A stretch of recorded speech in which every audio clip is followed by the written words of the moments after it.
Hi, welcome to episode 30 of Pink's Picks, recommendations from a retired English teacher.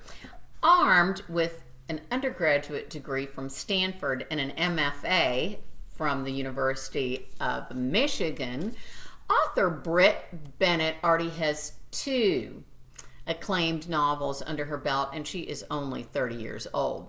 In a Zoom interview, unfortunately our new normal, with Barnes & Noble in June, she shares that the spark for today's title came from her mom, who talked about a Louisiana town where Black residents were obsessed with light skin. Bennett says The Vanishing Half is about twin sisters who escaped their small hometown and live their adult lives on opposite sides of the color line, one black, one white. And she furthers it's about family, identity, and all the choices that we make to become who we are. Set from 1940 to 1990 in Louisiana, Los Angeles, Washington, D.C., New York City, and Minnesota, the 343-page The Vanishing Half is told in third person, both retrospectively and chronologically, with flashbacks and what I refer to as internal denouement, with phrases laced throughout such as years later, giving us insight into some of what occurs after the story ends. Stylistically, Bennett effectively employs similes, metaphors, historical and literary references and allusions. My favorite, of course, is when one character asks another at a critical juncture, "Did you ever have a sister?"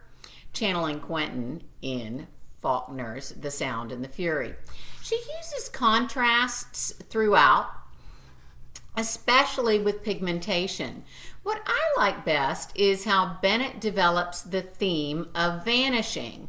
While the title refers to one of the twins passing, as it was called, as white, Bennett extends the idea to myriad disappearances.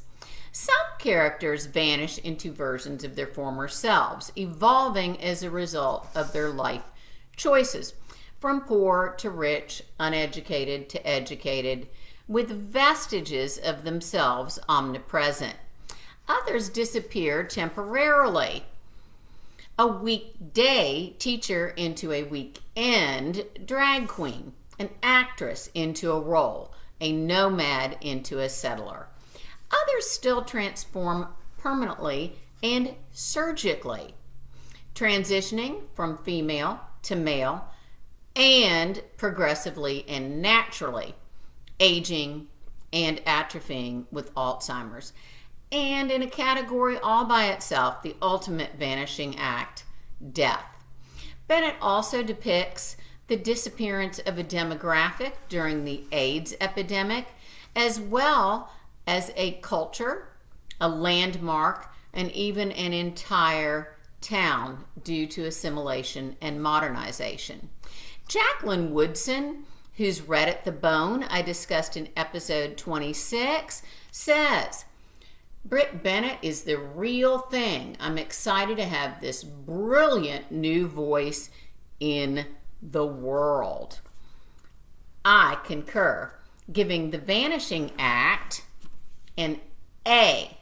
Next time on Thanksgiving, and yes, I will be here on Thanksgiving, I will be recommending Christmas reads for adults and children, especially because there's many Christmas reads out there, but I think these are especially appropriate for 2020. Until then, stay healthy, take care of yourself, be safe, and do your homework. Bye-bye.